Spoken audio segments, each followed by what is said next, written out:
कराना है। डॉक्यूमेंट कौन सा? 3SRB। 3SRB document. फिर और क्या देखा था? रोज एक घंटा करनी चाहिए। हाँ, रोज एक घंटा करनी चाहिए। हाँ, ये सबसे इम्पोर्टेंट बात तो ये है। रोज 1 घंटा सुबह में 5 से 6 उठ के ये करना चाहिए।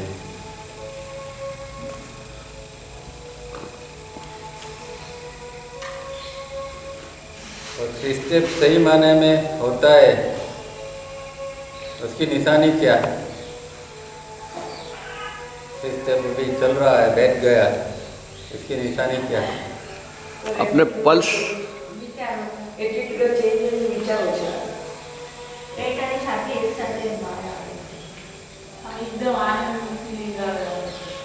नहीं, ये બધા એના ફાયદા નથી પૂછતો। સિસ્ટમ કેવું હોય તે વખતે સિસ્ટમ कैसा होता है? नेचुरल पर क्या होती है? उसमें क्या होता है नेचुरल में?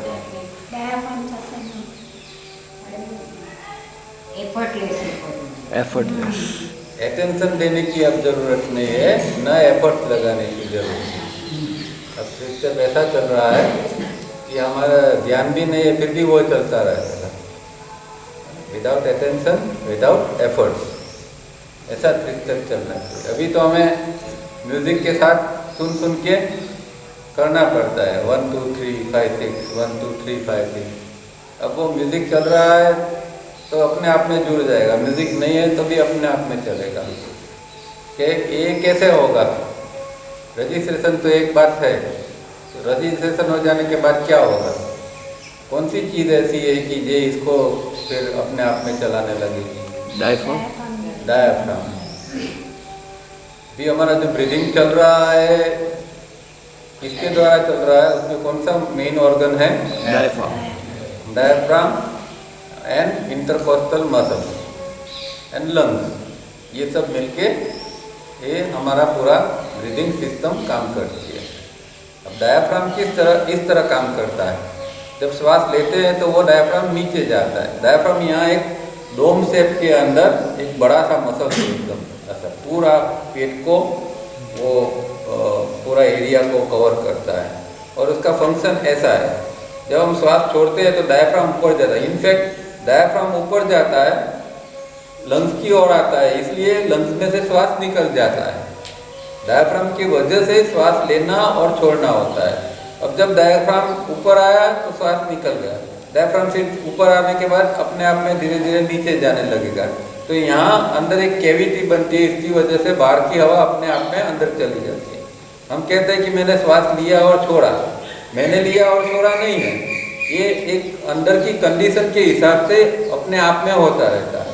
तो डायफ्राम जब ऊपर आता है श्वास बाहर निकल जाता है, डायफ्राम नीचे जाता है, श्वास अपने आप में अंदर चली जाती है।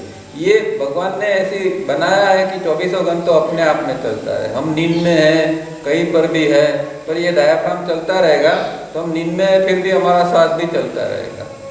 और इसका जो कनेक्शन है ब्रेन के साथ है। डायफ्राम अपने आप में काम नहीं कर सकता, ब्रेन इसको हर पॉइंट के ऊपर सिग्नल भेजता है।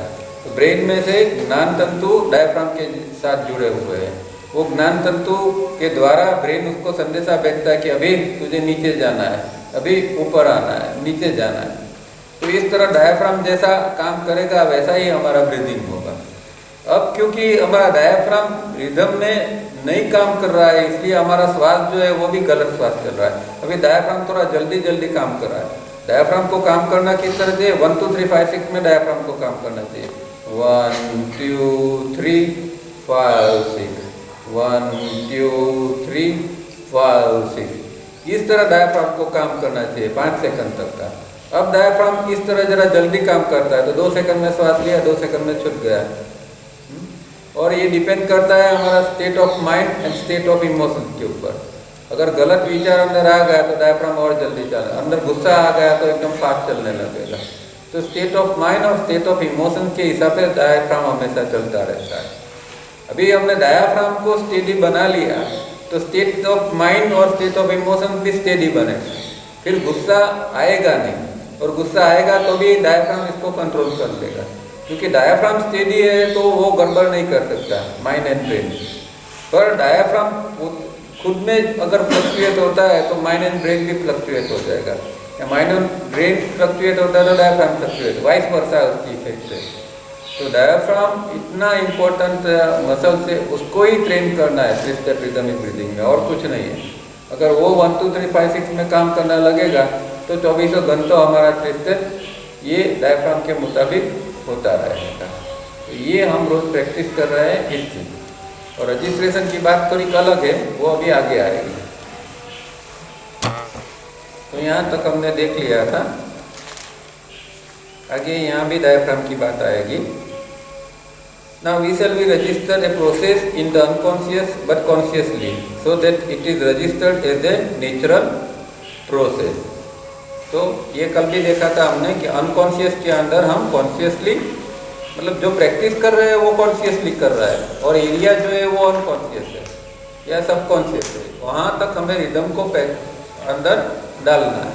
अभी हमारा जो ब्रीदिंग चल रहा है वो भी एक पैटर्न के मुताबिक है, मतलब कि उसकी भी एक आदत है। हर व्यक्ति का श्वास अलग अलग क्यों चल रहा है, क्योंकि हर व्यक्ति की आदत अलग अलग है।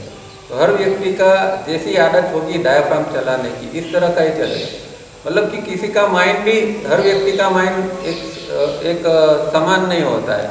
किसी का माइंड ज़्यादा विवरिंग होता है, किसी का कम होता है, किसी को बहुत ज़्यादा विचार आते हैं, किसी को कम आते हैं। तो इसके मुताबिक ये डायफ्राम चलता रहता है। तो इसीलिए ये जो एरिया है अनकॉन्शियस के अंदर हमारी ये सब हैबिट पड़ी है। इवन डायफ्राम चलने की भी हैबिट अनकॉन्शियस के अंदर ही है।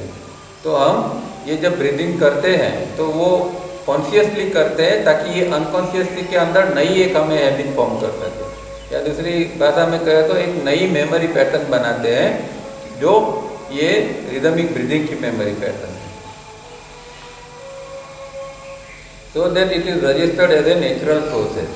तो अभी ये नेचुरल प्रोसेस का रजिस्ट्रेशन अंदर होगा, नई मेमोरी पैटर्न का रजिस्ट्रेशन होगा। We register consciously in the unconscious when we are ourselves about to enter the unconscious state. Unconscious state કયો? तंद्रा ઊંઘમાંથી જાગતી અવસ્થામાંથી નીંદ की अवस्था में जाते हैं, वो अनकॉन्शियस। अनकॉन्शियस स्टेट कौन सा? दिन भर में हम जागृत है ना, वो कॉन्शियस स्टेट हुआ। अब जब रात को सोने जाते हैं तो धीरे धीरे नींद आने लगती है। तो नींद जैसे भी नींद आई तो हमारा कॉन्शियस स्टेट चला जाएगा, धीरे धीरे करके कॉन्शियस स्टेट चला जाएगा। फिर नींद में पड़ जाएंगे, कॉन्शियस स्टेट रहेगा नहीं।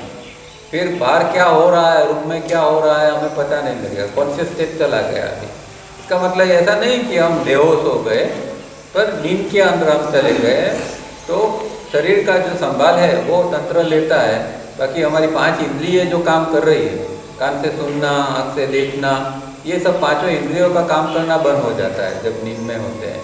हालांकि कुछ कुछ इंद्रियां काम करती है, जैसे स्पर्श की, मच्छर ने काटा तो नींद में भी थोड़ा पता चलता है कि काटा, फिर हम बॉडी को हिलाते हैं, मच्छर को उड़ा देते हैं। तो कुछ कुछ तंत्र अपने आप में काम करता है, पर मेनली उस दौरान हमारा ब्रेन सो गया होता है। किसकी वजह से हमें ज़्यादा we are not aware about the atmosphere और कंडीशन सराउंडिंग। तो वो जो है वो ये हिसाब से हमें इस माने में हम अनकॉन्शियस में जा रहे हैं, ऐसा कह सकते हैं। और अभी हम जो है वो कॉन्शियस है। तो रात को सोने जाएंगे तब हम कॉन्शियस से अनकॉन्शियस में जाएंगे, उस दौरान रजिस्ट्रेशन करना है। उसे सर तंद्रा अवस्था बोलते हुए बीच में बीच की ये अवस्था तंद्रा है। हाँ, जागृति, तंद्रा, निद्रा। Enter the unconscious state, that is at bed time, about to sleep and lying in bed. अब बेड टाइम में जब हम नींद में जाते हैं, उस दौरान जब सोते हैं, उस दौरान की जो स्थिति है उसको अनकॉन्शियस स्टेट कहा जाता है। अब फिर डायफ्राम की बात आती है। Breathing is Holi dependent on diaphragm and it's movement. तो हमारा जो श्वसन क्रिया है वो पूरी की पूरी डायफ्राम और उसकी जो मूवमेंट है, उसकी गति है, उसके मुताबिक ही हमारा ब्रीदिंग चलता है। Diaphragm is a very sensitive organ whose movements are affected by emotional and intellectual on body brain condition.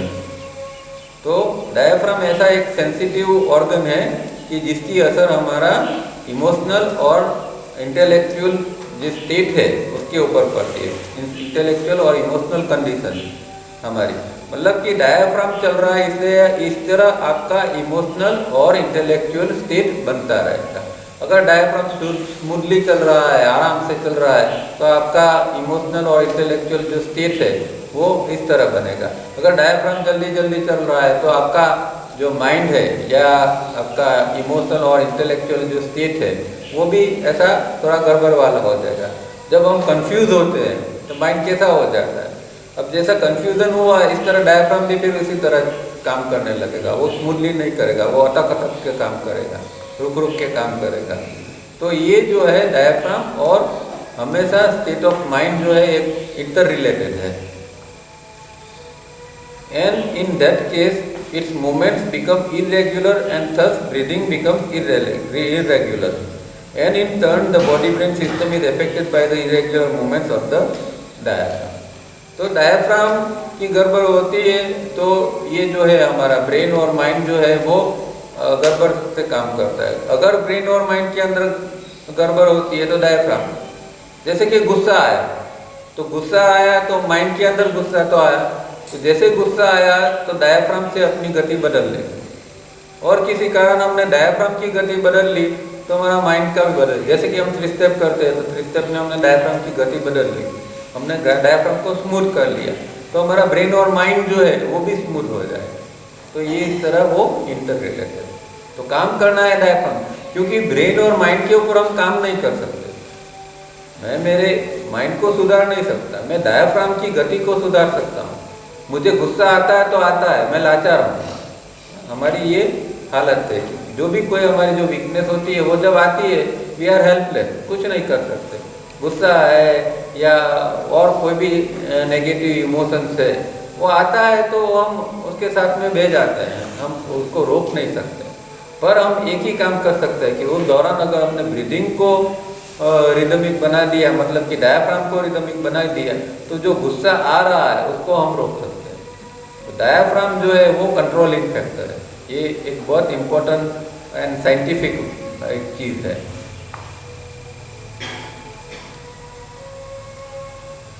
Pulse is the index of heart condition and also indicate the state of conscious or front lobe. Pulse, doctor के पास जाते तो क्या करते हैं, pulse मापते हैं ना, तो उससे क्या पता चलता है, हार्ट टाइम, हार्ट की कंडीशन पता चलता है, इसका हार्ट किस तरह काम कर रहा है। और जो योगी है उसको वो पता चलता है कि इसका ब्रेन की कंडीशन क्या है। डॉक्टर को पता नहीं चलता, वो तो पल्स देखता है, बोलता है कि हार्ट ऐसा है वैसा है। उसको ये सब ख्याल नहीं है कि पल्स इस तरह चलेगा तो इसका ब्रेन भी इस तरह चलेगा, वो डॉक्टर नहीं बोलता। पर जो योगी है वो या योग का जो मार्ग वाला है वो जानता है कि इसकी पल्स अगर इस तरह चलती है, ज़्यादा चलती है, 80 चलती है, 90 चलती है, तो हार्ट में तो गड़बड़ होगी या ठीक है, पर उसके ब्रेन के अंदर या उसके जो केंद्रों है ब्रेन के अंदर, 4 प्रकार के केंद्र कल बताए थे, वो केंद्रों के अंदर गड़बड़ चालू हो गई है। कल देखा था हमने, ब्रेन के अंदर 4 प्रकार के केंद्र है, intellectual, emotional, sex and movement. तो हम जो चारों क्रियाएं जो है बुद्धि से सोचते हैं या हमारे भाव है या जो सेक्स मतलब ऊर्जा जो है वो ऊर्जा का काम, या फिर मूवमेंट जो हम गति करते हैं वो चारों केंद्र का असर जो है ये इसके ऊपर हमेशा पड़ता रहता है।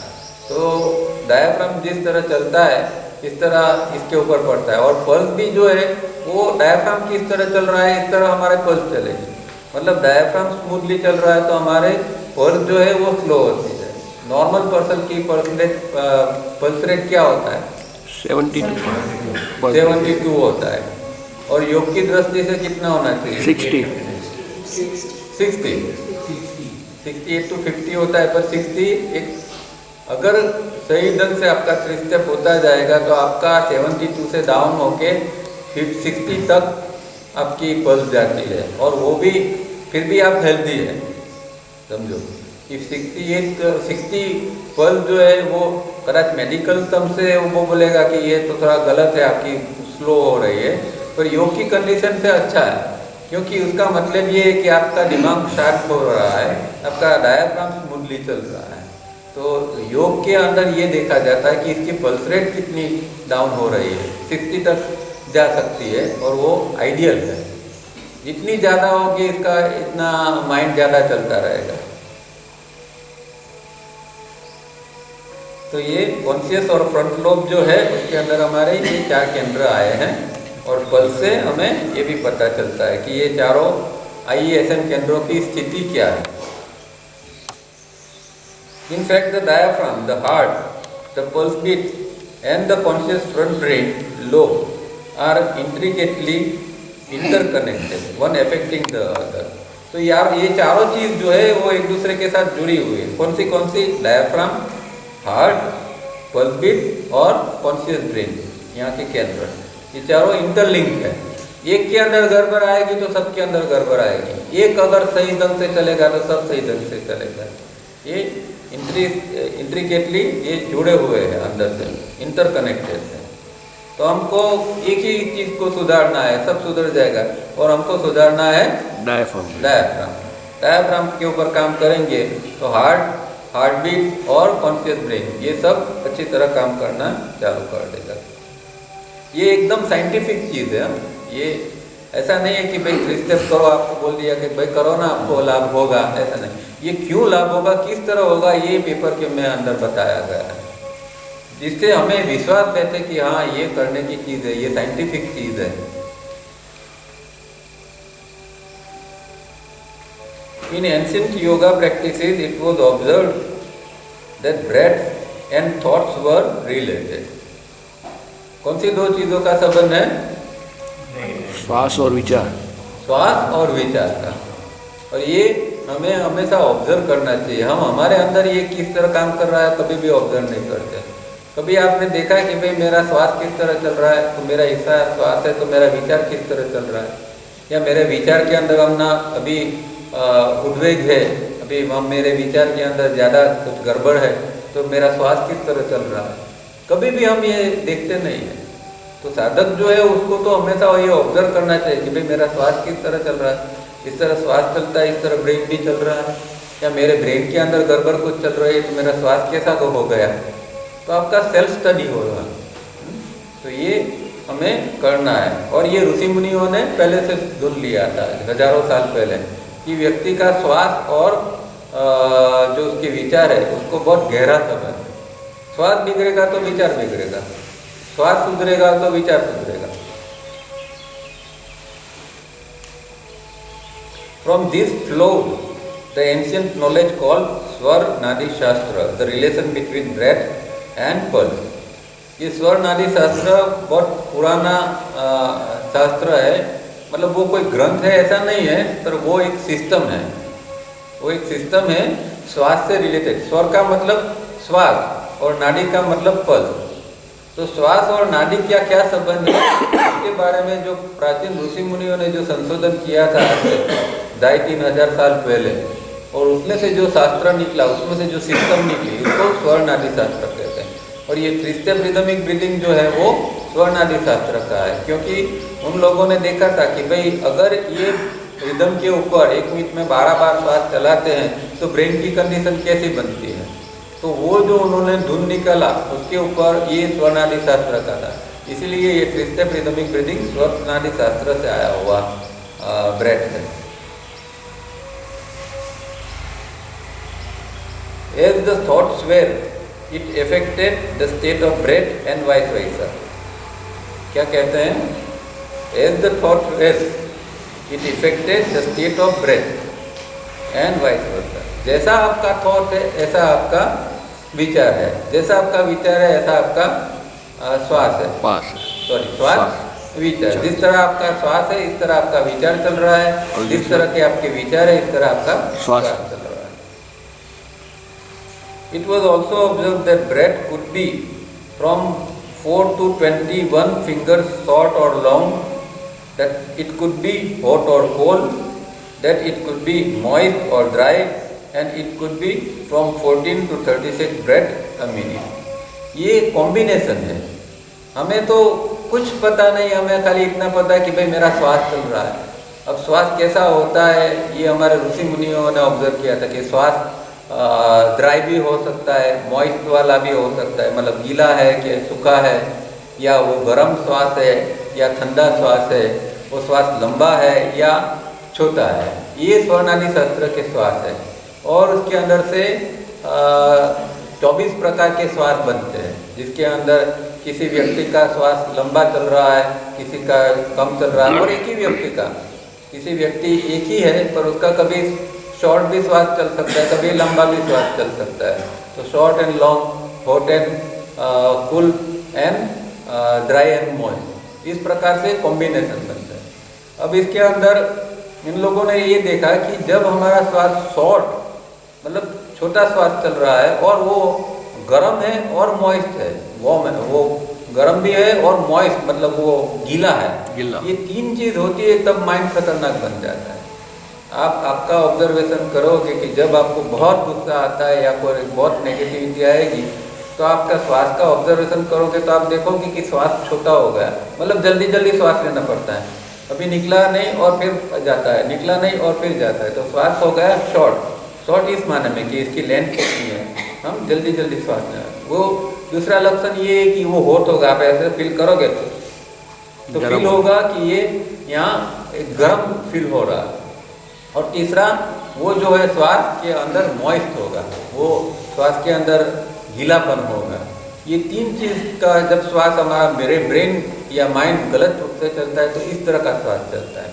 उससे विपरीत जो है, अगर हमारा श्वास लंबा चल रहा है, वो श्वास अंदर कूल है, उसके अंदर ठंडक है और वो ड्राई है, इस तरह का अगर हमारा श्वास चल रहा है तो वो बहुत बढ़िया है।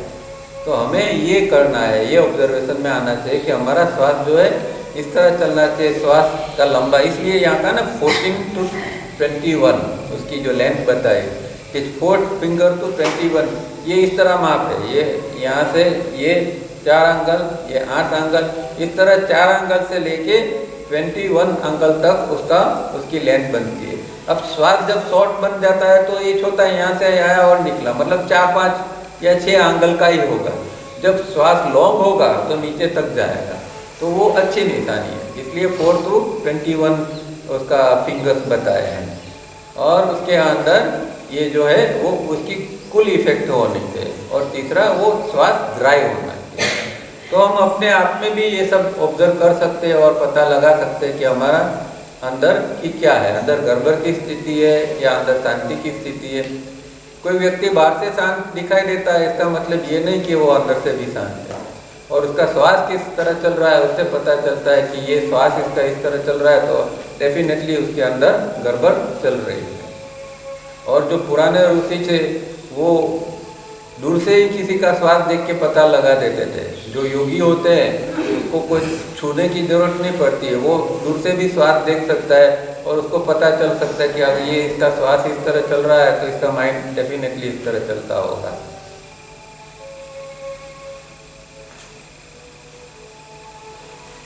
और उसकी जो श्वास की जो ये है 1 मिनट में 14 से 36 तक श्वास चलता है। तो जब बहुत गुस्सा आता है तो हमारा श्वास शॉर्ट हो जाता है, तो एकदम फास्ट श्वास लेना चालू हो जाता है। Besides, it could flow only from left or right nostril for periods longer than 1.5 hours in each nostril as it otherwise should be. अब योग का एक दूसरा लक्षण है कि जिसके अंदर योग पलप रहा है, जिसके अंदर योग डेवलप हुआ है, उसका नोस्ट्रिल हमेशा 1.5 घंटा का चलेगा, कोई भी एक नोस्ट्रिल, और हर 1.5 घंटे के अंदर वो बदलता रहता है। अभी 1.5 घंटा राइट नोस्ट्रिल चला, उसके बाद में 1.5 घंटा लेफ्ट नोस्ट्रिल चलेगा, फिर से 1.5 घंटा राइट नोस्ट्रिल चलेगा, 1.5 घंटा। पर जिसके अंदर योग डेवलप हुआ है वो, बाकी सामान्य आदमी है उसका कोई टाइम का ठिकाना नहीं, वो आधा घंटा भी हो सकता है, 1 घंटा भी हो सकता है, 3 घंटा भी हो सकता है। और जिन लोगों का दिमाग बहुत गर्म रहता है उनका ज़्यादातर राइट नोस्ट्रियल ज़्यादा चलता रहता है, दिन भर ज़्यादा राइट नोस्ट्रियल चलता रहता है। जिसके अंदर गुस्सा वगैरह ज़्यादा है उसका श्वास राइट नोस्ट्रियल से ज़्यादा चलता है। तो ये सब उसके लक्षण बताए गए हैं। ये लेफ्ट और राइट का मतलब ऐसा नहीं कि सिर्फ एक नाक से चलता है, प्रीडोमिनेंट, ये समझना है। मैं ये कहता हूँ कि भाई मेरा राइट नोस्ट्रिल चलता है तो उसका मतलब ऐसा नहीं कि ये लेफ्ट बंद हो गया, लेफ्ट में भी चलता है, पर प्रीडोमिनेंट मतलब कि ज़्यादा वो पर्टिकुलर में एक में ही चलेगा ज़्यादा, और दूसरा उस समय थोड़ा कम होगा। तो जब फिर दूसरा प्रीडोमिनेंट बनेगा तो ये वाला फिर कम होगा। तो इस तरह उसको समझना है, बंद नहीं हो जाता है, एक दोनों हमेशा श्वास चलता रहे, पर एक में श्वास जो है थोड़ा फास्ट चल रहा है, या हम फील कर सकते हैं कि ये नोस्ट्रियल ज़्यादा चल रहा है और दूसरा नोस्ट्रियल कम चल रहा है, और फिर थोड़ी देर के बाद बदलता रहता है। वो कैसे बदलेगा वो अगेन माइंड के ऊपर है, माइंड के अंदर गलत विचार आया तो फिर नोस्ट्रियल बदल जाएगा। तो स्टेट ऑफ माइंड और ये श्वास कौन से नाक से चल रहा है वो भी ये इसीलिए ये इंटर रिलेटेड है। और इसीलिए कल हमने देखा था एक प्रयोग कि भाई दोपहर को 1 से 4 बजे तक में हमें राइट नोस्ट्रियल बंद कर देना है, क्योंकि राइट नोस्ट्रियल से जो ब्रीदिंग होता है 1 से 4 के बीच में, वो हमेशा ज़्यादा इरिटेशन वगैरह बॉडी के अंदर लाता है। तो इस नेगेटिविटी से अगर हमारे अंदर नेगेटिविटी कम करना है तो दोपहर को 1 से 4 के बीच में ये राइट नोस्ट्रियल हमेशा बंद रहना चाहिए। श्वास 3 घंटे तक ये लेफ्ट से ही चलना चाहिए, क्योंकि ये इसका पूरा साइंस है।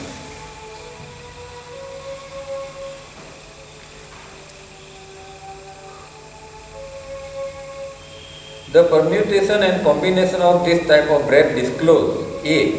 What types of thoughts were predominant? B. What could be the ailment in a person harbor certain type of thoughts more regularly than other types? तो ये जो हमने कॉम्बिनेशन देखे ना, भाई शॉर्ट लॉन्ग है, या फिर कोल्ड हॉट है, या फिर ड्राई मॉइस्ट है, तो इससे कॉम्बिनेशन बनता है अलग अलग तरह के। तो ये कॉम्बिनेशन से क्या डिस्क्लोज होता है?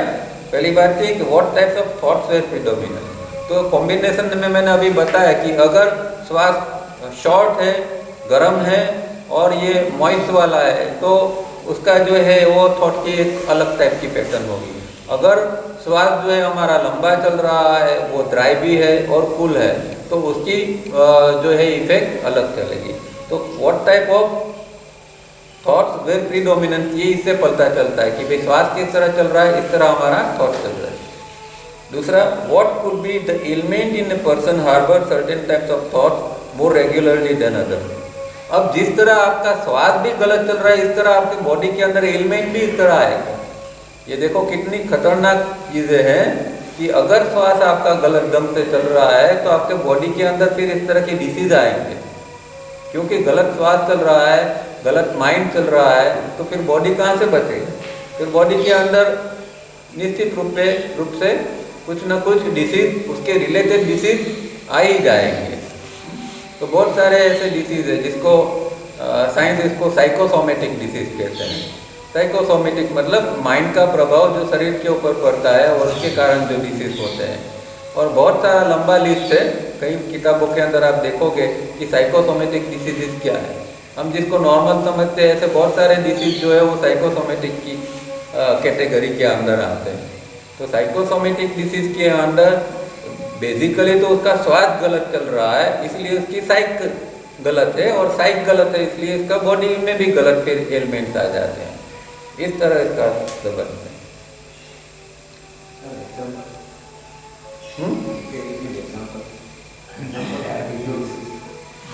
इससे एग्जाम्पल तो सबको पर, आप टेंशन ज़्यादा करोगे तो क्या होगा? हार्ट अटैक आता है कि नहीं? डॉक्टर खाली इतना बोलेगा कि आपकी आर्टरी चौक हो गई, पर डॉक्टर ये नहीं पूछता कि तुमने कितना टेंशन इकट्ठा किया है। इस तरह हजारों होते हैं। एक तवारी जी एग्जाम्पल देते थे कि भाई जो आदमी किसी को माफ़ नहीं कर सकता है उसके नीज को प्रॉब्लम हमेशा आता है लेटर स्टेज के हम। तो फॉरगिवनेस नहीं आपके अंदर भाव रहेगा तो आपके अंदर नीज की प्रॉब्लम आएगी। फिर ऑर्थोपेडिक को बताएगा, वो बोलेगा नहीं ये तो कार्टिलेज गिर गई है। वो सवाल नहीं, कार्टिलेज क्यों गिर गई? ये शरीर तो 100 साल चलना चाहिए, भगवान ऐसा बनाता है, पर हमारा 7 साल के अंदर बॉडी ये हो जाता है क्योंकि हमारी साइकोलॉजी खराब हो गई। तो बहुत सारे डिसीजेज है, और साइकोलॉजी क्यों खराब हुई? क्योंकि हमारा श्वास गलत चल रहा है। योग ये कहता है कि श्वास आपका सुधारो, तो आपका माइंड सुधरेगा तो शरीर के अंदर रोग आए हैं वो भी चले जाएंगे। तो काम करना है श्वास के ऊपर। This all is included in स्वर्णादि शास्त्र।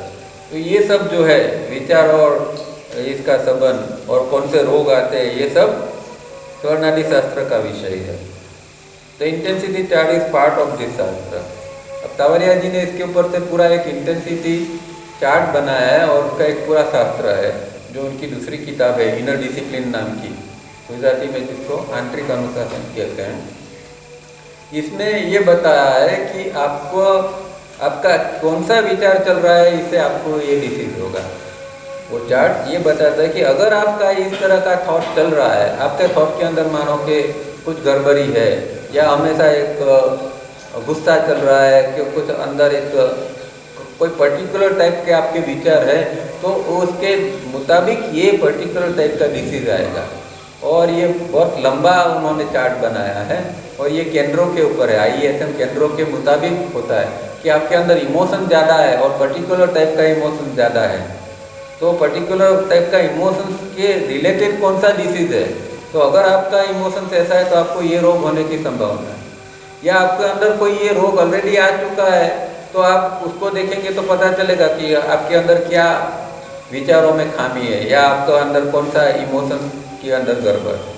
और हर एक चीज़ का कि भाई मुझे नेक में दुखता है तो वो भी बताएगा अंदर चार्ट में कि आप देखोगे नेक में क्यों दुखता है, तो कि भाई आपने ये किया है इसकी वजह से, या इस तरफ का आपका विचार चल रहा है इस तरह से आपको कमर दुखती है तो हम बोलेंगे कि ये तो कुछ होगा दर्द, पर वो उसको चार्ट बताएगा कि भाई आपको ऐसा ये है इसलिए आपका ये कमर दुखती है, ये चार्ट बताएगा।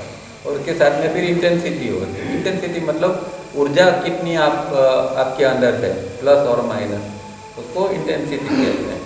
तो ये पूरा साइंस उन्होंने डेवलप किया है। हाँ, आंतरिक अनुशासन किताब के अंदर।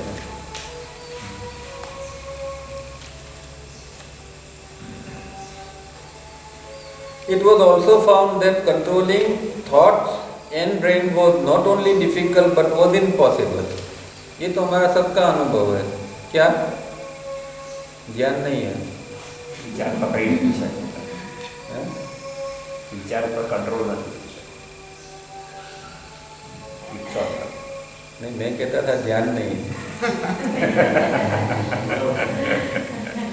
हम जब विचारों में खो जाते हैं तो हमारा ध्यान नहीं रहता। जब यहाँ क्या कहते हैं कि कंट्रोलिंग थॉट इज इम्पॉसिबल, हम हमारे विचारों को कभी भी कंट्रोल नहीं कर सकते हैं, न विचारों को कभी बदल सकते हैं। पर ये आगे बात वही आती है कि डायफ्राम को हम बदल सकते हैं, श्वास को बदल सकते हैं और उसके द्वारा हम विचारों को बदल सकते हैं। We have noted earlier that breath and thoughts were related, so that ancient yoga practitioners came to conclusion that it was easier to control breath and the outcome was a series of pranayama exercises. तो क्या हमारे पुराने ऋषि मुनियों ने क्या देखा कि भाई ये विचारों को कंट्रोल करना तो नामुमकिन है, पर श्वास को कंट्रोल करना मुमकिन है। इसकी वजह से अलग अलग टाइप के प्राणायाम बनाए गए। But it was found that as long as certain pranayams were performed, it had good result on both the state of thought as well as ailment. तो जब ये प्राणायाम वगैरह करते हैं तो उन्होंने देखा कि भाई इसका बहुत अच्छा रिजल्ट है। किसके ऊपर? विचारों के ऊपर भी उसका अच्छा असर है और जो डिसीज अंदर बॉडी के अंदर आए उसका भी अच्छा है। तो कई लोग प्राणायाम वगैरह करते हैं ताकि थोड़े विचार ठीक ठाक रहे और जो शरीर के अंदर रोग आए हैं उसको भी कम हो जाए या ख़त्म हो जाए। They also devise some corrective exercises. Corrective exercise जो तावरिया जी ने बताई है वो तो है, उसके अलग भी बहुत सारी चीज़ें जो पहले ढूंढी गई थी उसको भी करेक्टिव कहा है कि जो अलग है, जैसे कि आसन करते हैं, प्राणायाम करते हैं, वो सब करेक्टिव का मतलब जो करेक्शन करता है वो चीज़, मतलब शुद्धि की क्रिया। तो ये हम जो करेक्टिव कर रहे हैं इसकी बात नहीं है, ये अलग वो भी पहले ज़माने में वो लोगों ने ढूंढी थी। बस अभी इम्पोर्टेंट बात क्या है कि भाई प्राणायाम किया तो अच्छा है, थोड़ा विचार सुधरेंगे, थोड़ा एलिमेंट आया है, कुछ है गड़बड़ तो वो भी कम होगी। लेकिन फिर यहाँ बट आ जाता है, बट बोथ है temporary effect on the body brain system. अब ये प्रॉब्लम है कि जितने समय किया उतना समय आपका थोड़ा ठीक ठाक रहेगा, जब वो चीज़ बंद हो जाती है, एक चीज़ प्राणायाम किया या ध्यान किया, कुछ भी किया, आधा घंटा किया, 1 घंटा किया, बाकी 23 घंटा क्या, 23 घंटा के लिए हमारे पास कोई प्रोटेक्शन है नहीं। तो वो जो पुरानी पैटर्न है विचार करने की, गुस्सा करने की, डर की, संशय की, ये जो पुरानी पैटर्न है माइंड फिर से उसके ऊपर चला जाता है। तो क्या किया जाए कि 24 घंटों हमारा ये स्टेट ऑफ माइंड जो है वो कंट्रोल रहे, क्या किया जाए? But in severe storms of emotions and mental imbalance the pranayama and corrective exercise fail. जब तूफान आता है अंदर, आपको सब पता है कि भाई ये गुस्सा करना खराब है, ये करना खराब है, पर स्टॉर्म आ गया, उसका एकदम फोर्स आ गया, क्या करोगे?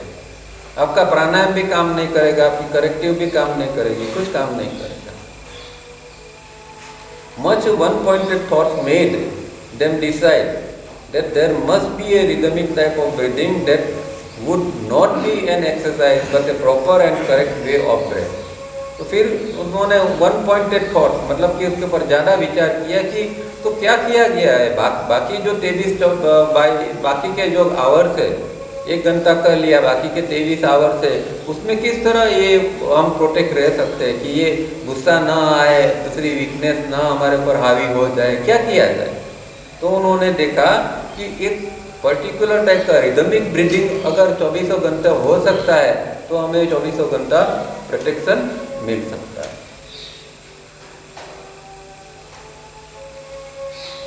और वो एक्सरसाइज भी नहीं, would not be an exercise. तो वो उस तरह जो 24 घंटे करेंगे वो एक्सरसाइज नहीं है, पर एक करेक्ट वे ऑफ ब्रेथ है।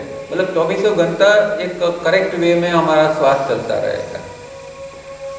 This gave the yoga all purpose breath. तो उसके अंदर से जो श्वास निकला ये रिदमिक ब्रीदिंग का, उसको क्या कहा गया पहले? All purpose yoga breath. मतलब उससे हर प्रकार के आपके जो पर्पस है वो सॉल्व हो जाएंगे, चाहे कोई भी आपका प्रॉब्लम है। ऑल पर्पस योगा ब्रेथ मतलब कि सब प्रकार के पर्पस है जिससे सॉल्व हो सकता है, ऐसा ब्रीदिंग हमारा। तो हमारा स्टेट ऑफ माइंड अच्छा रहेगा, स्टेट ऑफ इमोशंस अच्छा रहेगा, ये सब होगा तो वो ऑल पर्पस हमारा उससे सॉल्व हो सकता है। But later improved and was called 3 step rhythmic breathing. तो फिर तावरिया जी ने उसको 3 स्टेप रिदमिक नाम दिया। पहले के ज़माने में उसको ऑल पर्पस योगा ब्रेथ कहते थे, फिर तावरिया जी ने नाम दिया 3 स्टेप रिदमिक ब्रीदिंग। क्यों 3 स्टेप कहा गया? क्योंकि उसमें 3 स्टेप है वो श्वास लेने में। इसके अंदर 3 स्टेप्स है। तो नए लोगों को जानना चाहिए कि कौन से 3 स्टेप्स है? Technique, volume and rhythm. Technique मतलब क्या कि जो श्वास हम लेते हैं तो कहाँ से लेना है? तो कल हमने प्रैक्टिस किया कि छाती और पेट दोनों से श्वास लेना, क्योंकि डायफ्राम जो चल रहा है उसको हमें छाती और पेट से श्वास लेना पड़ता है। तो ये हो गई टेक्निक। कहाँ से श्वास लेना है? तो छाती और पेट से। फिर कितना श्वास लेना है? तो वॉल्यूम। तो वॉल्यूम में ये डीप ब्रीदिंग नहीं है, तो वॉल्यूम कितना है कि कंट्रोल है, मतलब 1 2 3 में श्वास लिया, 5 6 में छोड़ दिया। डीप ब्रीदिंग में तो हम पूरे लंग्स भर देते हैं, श्वास खींचते 5 सेकंड 10 सेकंड तक श्वास को खींच सकते हैं, वो डीप ब्रीदिंग हो जाता है। ये डीप ब्रीदिंग नहीं है, ये रिदमिक ब्रीदिंग है। वो नॉर्मल ब्रीदिंग जैसा ही है, पर खाली वो रिदम के साथ करना होता है। तो 1 2 3 5 6 इसका वॉल्यूम है। इसका वॉल्यूम बहुत बड़ा दिन नहीं है, कंट्रोल है, क्योंकि 24 घंटों हमें ये करना है। अगर बहुत लंबा श्वास खींचते रहेंगे तो 5-10 मिनट में थक जाएंगे, फिर रिदमिक ब्रीदिंग होगा नहीं। और हमें तो 1 घंटा तो कम से कम पहले करना ही है।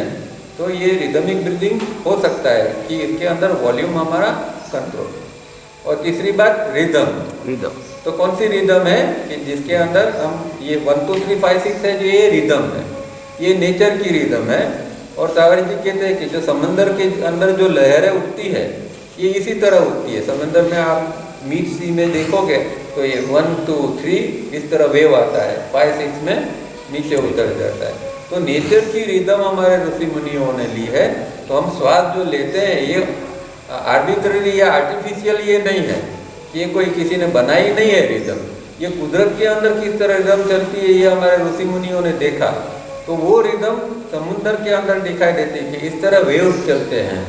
तो वो रिदम हम हमारे श्वास के अंदर लाना है, 1 2 3 5 6। तो ये जो है वो हमारी रिदम है। और रिदम की हमारे पास 3 गति है, 12 की, 36 की और 18 की। हम जो रिफाइनिंग एक्सरसाइज करते हैं वो 36 की रिदम तो सेम है पर इसकी स्पीड बढ़ जाती है, तो 36 की रिदम पर रिफाइनिंग करते हैं। नॉर्मल ब्रीदिंग है हमारा वो 12 का है, 1 मिनट में 12 श्वास। और 18 की तीसरी रिदम है जो फेस एक्सरसाइज वगैरह के अंदर जिसका उपयोग किया जाता है। तो ये इसको नाम फिर इसीलिए 3 स्टेप रिदमिक ब्रीदिंग कहा गया है।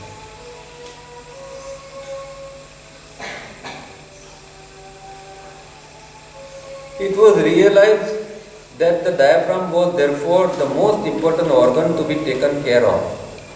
इसकी केयर लेनी पड़ेगी डायफ्राम। ऐसे नहीं कि वो अपने आप में चलता रहे। अगर वो उसको छोड़ दिया तो फिर आपका विचार भी ऐसा बनेगा।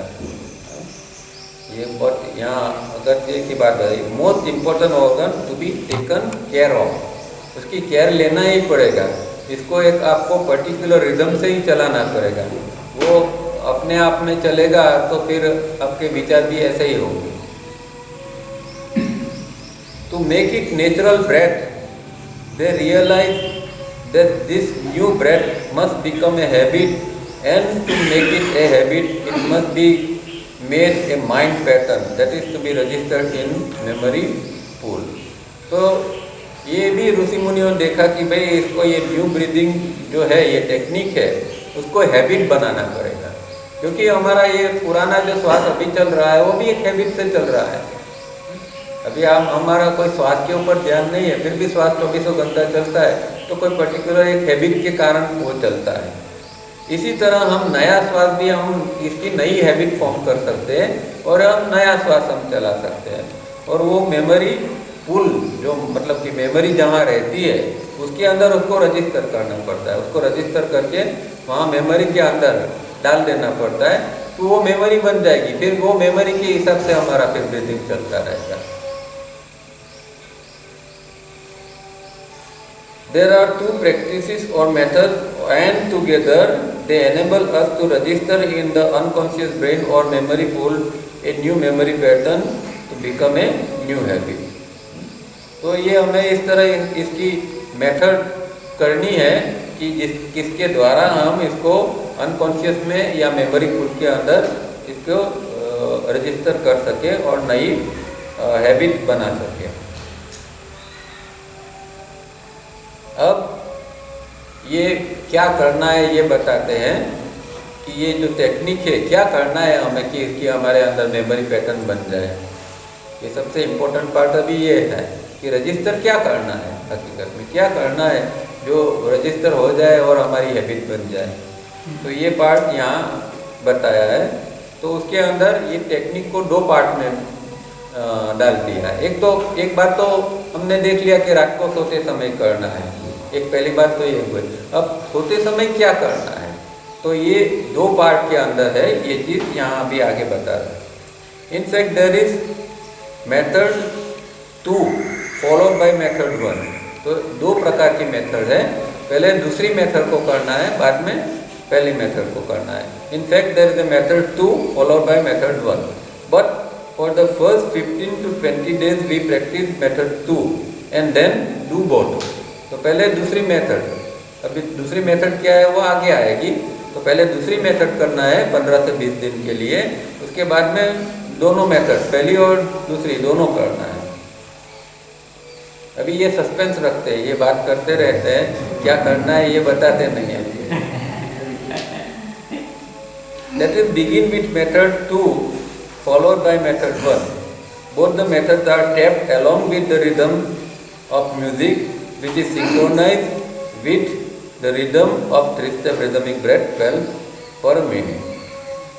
अब ये जो तावरी जी ने ये पेपर बनाया था तब उस समय उन लोगों ने कैसेट बनाई थी और कैसेट के अंदर ये जो मेथड क्या है उसको डाल दिया है। अब कैसेट का तो ज़माना रहा नहीं, पर हमारे पास जो इंस्ट्रूमेंट है उसके अंदर वही चीज़ जो क्या है मेथड वो उसमें बताई है। तो पहले मैं आपको ये सुनाई देता हूँ, बस पुराने लोग हैं उनको तो सुना होगा, पता होगा, पर इसमें ये 2 मेथड आ जाती है, तो ध्यान से सुनना इसमें क्या आता है।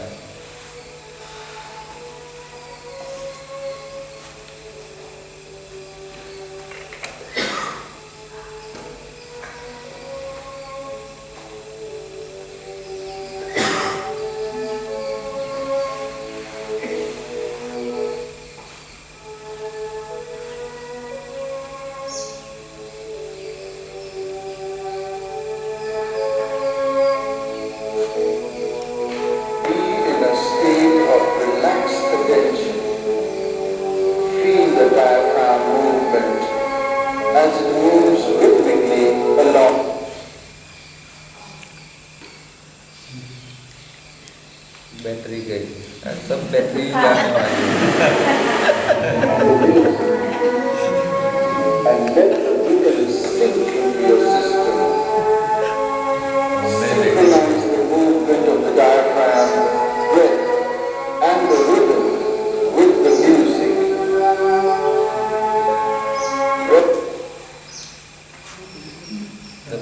क्या बोल गया, कई लोगों को समझ में नहीं आया होगा, मैं आपको बताता हूँ। इसको डायरेक्टिव कहते हैं। ये डायरेक्टिव है, इसको पार्ट 1 और पार्ट 2 में हमने देखा है। उसमें पहले क्या कहा, be in the state of relax attention, be in the state of relax attention. हमें एक रिलैक्स होके करना है। पहली बात तो ये है कि हमारा जो है वो माइंड भटकना नहीं चाहिए, अटेंशन जो है वो इधर उधर नहीं होना चाहिए। एक रिलैक्स अटेंशन, बॉडी के ऊपर आपका अटेंशन को ला देना है, तो बॉडी को फील करना है, पहली बात ये होगी। दूसरी जो अभी जो मेन टेक्निक का 2 पार्ट है, अभी ये part, feel the diaphragm movement as it moves rhythmically along with the music and let rhythm sink into your system. क्या कहते हैं, फील द डायफ्राम मूवमेंट। अब डायफ्राम की मूवमेंट क्या चल रही है उसको फील करना है, पर प्रॉब्लम क्या है कि डायफ्राम अंदर है, इसलिए डायफ्राम की सीधी मूवमेंट हम नहीं पकड़ सकते हैं, पर हम पेट की मूवमेंट पकड़ सकते हैं। क्योंकि डायफ्राम जब नीचे जाता है तो पेट हमेशा बाहर आएगा, जब डायफ्राम ऊपर जाता है तो पेट अंदर जाएगा। तो ये जो पेट जो है वो हमेशा हमारा हिलता रहता है। कोई भी एक व्यक्ति को आप सुला के देखोगे तो उसका पेट ज़्यादा हिलता रहेगा। अब पेट कैसे हिलेगा कि डायफ्राम नीचे जाता है तो पेट बाहर आता है, डायफ्राम जब ऊपर आता है तो डायफ्राम ये पेट अंदर जाता है। तो हमें पेट को फील करना है शुरुआत के स्टेज में। शुरुआत में डायरेक्ट हम डायफ्राम को फील नहीं कर सकते, पर पेट को फील करने का मतलब ही डायफ्राम को फील करना है। डायफ्राम चाहे हम डायरेक्ट उसको महसूस करें या ना करें, ठीक है। तो इसीलिए हम टेक्निक में भी देखते हैं ना कि भाई ये हम श्वास लेते हैं तो ये पेट फूलता है तो हम डायफ्राम को महसूस किया, जैसे कि डायफ्राम नीचे गया, अब श्वास छोड़ा तो हमारा पेट अंदर गया तो डायफ्राम ऊपर आ गया, बराबर, जो टेक्निक में हमने देखा। तो यहाँ ये बात है, feel the diaphragm movement as it moves rhythmically along with the music. ये म्यूजिक जो चल रहा है 1 2 3 5 6 के अंदर, उसके मुताबिक जो उसकी रिदमिक जो मूवमेंट है उसको फील करना है हमें। It moves rhythmically along with the music and let rhythm sink into your system. rhythm को सिंक होने देना है, उसके अंदर उतारना है। जो डायफ्राम जो है उसको ये रिदम दे देना है। हम कर रहे हैं श्वास 1 2 3 5 6, पर क्या कर रहा है, हम डायफ्राम को ये रिदम बता रहा है, ये डायफ्राम को सिखा रहा है, इसको वहाँ यहाँ सिंक होने देना है हमें रिदम को, कि भाई अभी तुम्हें इस तरह ये चलना है, ये 1 2 3 5 6 के मुताबिक चलना है, अब तुम्हारी पुरानी पैटर्न के ऊपर नहीं चलना है। तो ये पहला पार्ट है। और दूसरा पार्ट क्या है, synchronise the moment of diaphragm, breath and rhythm. 3 चीज को सिंक्रोनाइज करना है। Synchronise the moment of diaphragm, breath and rhythm with the music. तो म्यूजिक चल रहा है, उसके साथ में हम डायफ्राम को भी ये सिंक्रोनाइज करते हैं, ब्रेथ मतलब श्वास भी हमारा वो चल रहा है और ये रिदम के अंदर है। तो म्यूजिक, रिदम, श्वास एंड डायफ्राम, ये सबको हमें सिंक्रोनाइज करना है। ये जो है ये दूसरी डायरेक्टिव्स है और ऊपर वाले है पहली डायरेक्टिव। तो यहाँ 1 और 2 जो बताया, अब फिर से इसको ध्यान में रखते हुए फिर से ये पैराग्राफ रखते हैं। In fact there is a method 2 follow by method 1। तो मेथड 2 क्या थी? Synchronise the moment of diaphragm, breath and rhythm with the music. तो सोते समय पहले क्या करना है? पहले 15-20 दिन ये करना है कि हम सो रहे हैं, म्यूजिक को हमने ऑन कर दिया है। उसके साथ में हमें क्या करना है कि सोते सोते डायफ्राम के मोमेंट को फील करना है, उसके साथ में श्वास और ये रिदम, ये तीनों चीज़ों को फील करते करते सोना है, खास तो डायफ्राम को। अब जो पुराने लोग हैं वो म्यूजिक डाल के सो जाते हैं, पर वो कोई डायफ्राम कोई सेंस नहीं करता है। तो प्रॉब्लम ये है कि फिर इससे हमारी मेमोरी पैटर्न नहीं बनती है। तो आप सो जाते हैं, तो जब सोते हैं, जब नींद नहीं आती है, जागृति और नींद के बीच में का जो पीरियड है उसके अंदर हमें क्या करना है? ये डायफ्राम को फील करना है। तो हम हाथ भी रख सकते हैं सोते सोते और फील करना है कि भाई श्वास लेते हैं तो ये डायफ्राम नीचे गया, श्वास छोड़ते हैं तो डायफ्राम ऊपर गया। तो सेकंड एक्सरसाइज जो है, सेकंड पार्ट है डायरेक्टिव का, वो हमें 15-20 दिन इस तरह उसको करना है। श्वास, रिदम और डायफ्राम को फील करते करते म्यूजिक के साथ में सो जाना है, सबको सिंक्रोनाइज करना है। उसके बाद में but for the first 15 to 20 days we practise method 2 मतलब ये वाली, एंड देन डू बोथ मतलब ऊपर वाली। अब ऊपर वाली क्या है? ये यहाँ कहते begin with method 2 followed by method 1। अब मेथड 1 बाद में 15-20 दिन के बाद मेथड 1 करना है। उसमें क्या हमने देखा था? Feel the diaphragm movement as it move rhythmically along with the music and let rhythm sync into your system. तो फील द डायफ्राम मूवमेंट। अब जो है वो 15-20 दिन के बाद हमें ये करना है कि जो इसकी रिदमिक मूवमेंट है डायफ्राम की, उसको फील करते जाना म्यूजिक के साथ में, और रिदम जो है उसको डायफ्राम को देते जाना है। तो पहले 15-20 दिन क्या करना है? खाली डायफ्राम जो चल रहा है और रिदम चल रही है, ये सबको, श्वास चल रहा है, उसको खाली फील करते करते सो जाना है।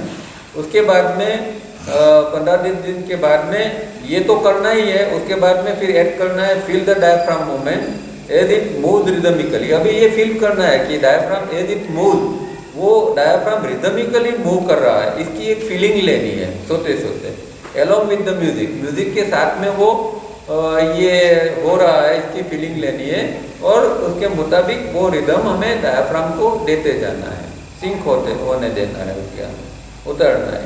ये 2 प्रकार के ये जो है उसको रोज रात को करते जाना है और इससे फिर हमारे अंदर नई मेमोरी पैटर्न बनना शुरू हो जाता है। तो आपको ये करना है। अब पहले यहाँ बताया था कि भाई ये करने से पहले 1 घंटा रिदमिक ब्रीदिंग के ऊपर आना है, पर कई लोग हैं शायद 1 घंटे के ऊपर तो नहीं पहुँचे होंगे, फिर भी ये एक ट्राई कर सकते हैं, ये डायरेक्टिव को फॉलो कर सकते हैं और धीरे धीरे करके सुबह में 1 घंटा करने का भी प्रयत्न करना है। सर इसमें इंडिकेशन क्या है कि फर्स्ट उसमें कहते हैं डायफ्राम फीलिंग करना है, तो उसमें हम फिजिकल कैसे फील होएगा कि पेट अंदर बाहर होता है वही फील करना है, इंटरनल डायफ्राम तक फिर भी आप एक बार इंटरनेट के ऊपर डायफ्राम की मूवमेंट क्या है, बहुत अच्छे अच्छे वीडियोज है इंटरनेट के ऊपर, फॉरेनर वाले ने डाले हैं, उसमें आपको एकदम डायफ्राम की चीज़ क्या है उसका पूरा पिक्चर बताएंगे। डायफ्राम ऊपर नीचे किस तरह जाता है, श्वास के साथ किस तरह सिंक्रोनाइज होता है। तो पहले इंटरनेट के ऊपर ये आप देख लेना, तो आपके दिमाग में फिर आप जब रात को करते हैं तो आपका दिमाग में वो चीज़ आएगी कि देखो हमने जो देखा था इस तरह अभी मेरा ये डायफ्राम चल रहा है। तो खास देखना, हमारे पास भी इसकी स्लाइड थी पर अभी तो पता नहीं, शायद किसी के मोबाइल में भी हो सकती है।